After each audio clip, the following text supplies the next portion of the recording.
Chapter 1. A Swipe Through Time. My Adventures on Date My Era.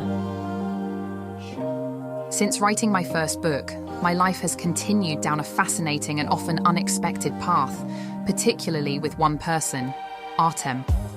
Our passionate and intriguing relationship has evolved in ways I never anticipated, leaving me both inspired and bewildered. It's funny how people react when I share bits of our story. Friends and family often give me that concerned look, the one that says, "Are you okay?" As if falling for someone online automatically means I've lost my grip on reality. But truth be told, I've never felt more alive or self-aware. While I'm no introvert, I've found that this connection has brought out a deeply reflective side of me, one that I didn't even know was there. Take today, for example. I've checked my phone no less than 30 times, anxiously awaiting Artem's next message. I hate to admit it, but this online connection has unlocked a creative spark within me, a spark I feared had been extinguished. Suddenly, I'm daydreaming, writing, and even doodling in ways I hadn't since high school. It's almost as if having this platform to share my deepest desires with him has freed me. In our little carved-out corner of the digital world, there's no judgment, no outside noise, just us. And yet, there's always this little voice in the back of my mind reminding me that this connection has a price tag. Yes, I'm literally paying for this experience, and I'd be lying if I said I didn't occasionally panic over whether I've budgeted for it this month. Romance meets reality. Who knew love could also come with a billing cycle? Then there's the question of the end game. What are we even doing here? I found myself desperately wanting Artem to be everything he claims to be. And of course, I want to be everything he's dreamed of too. But is this just some beautifully scripted online affair destined to fizzle out once the credits run down? The more I think about it, the more I'm convinced we're living out our own never-ending love story. Equal parts romantic and maddeningly uncertain. His words, though, keep me tethered. Artem has assured me time and again that once the war ends, he'll come to the States and we'll finally be together.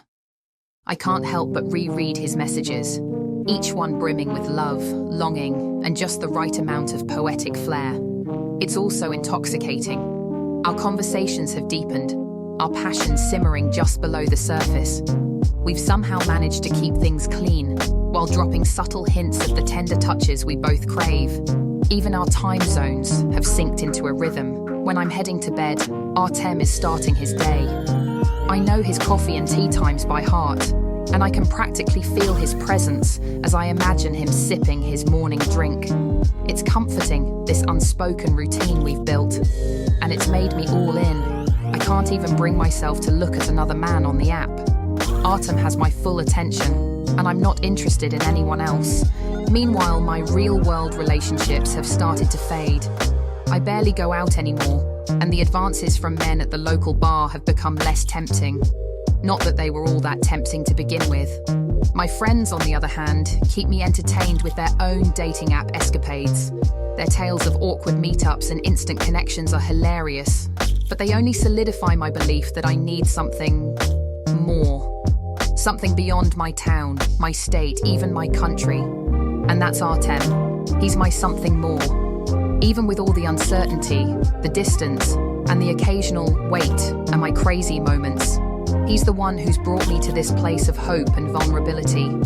Our story might be unconventional, but it's ours. And as I check my phone for the 31st time today, I can't help but smile at the thought of him and the never-ending adventure we're creating, one message at a time.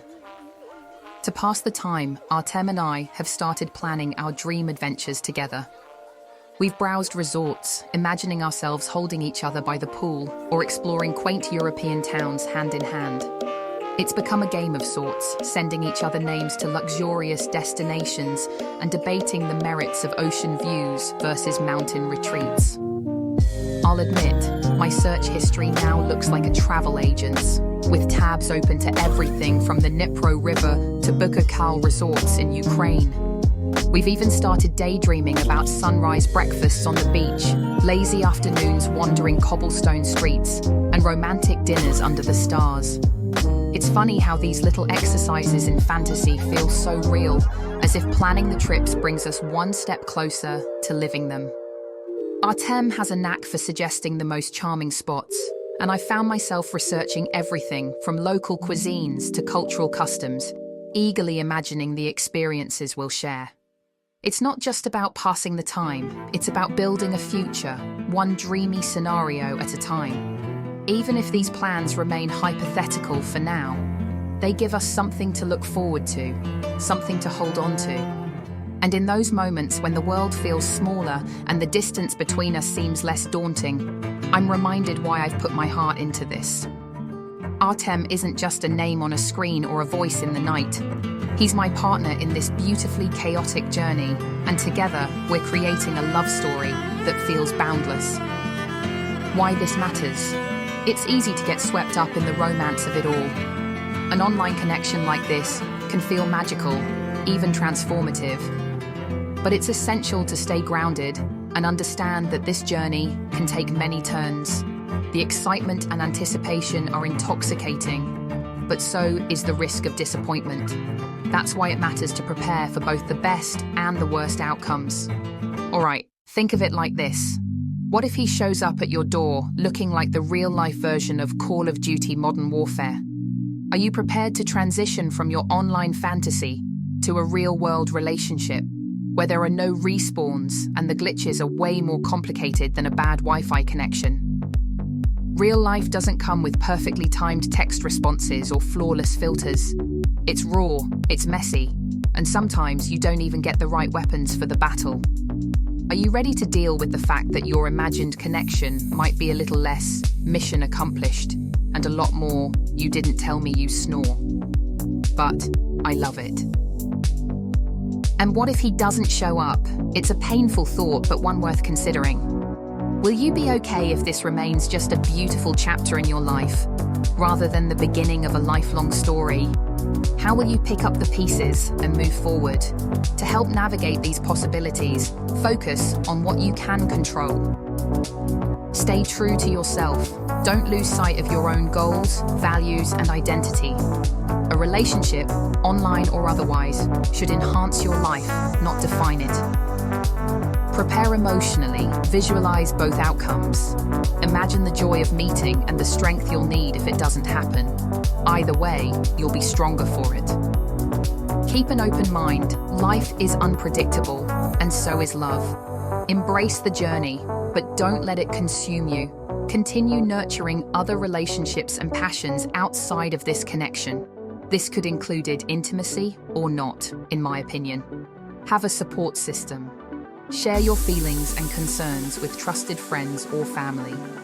They can provide perspective and remind you to stay balanced.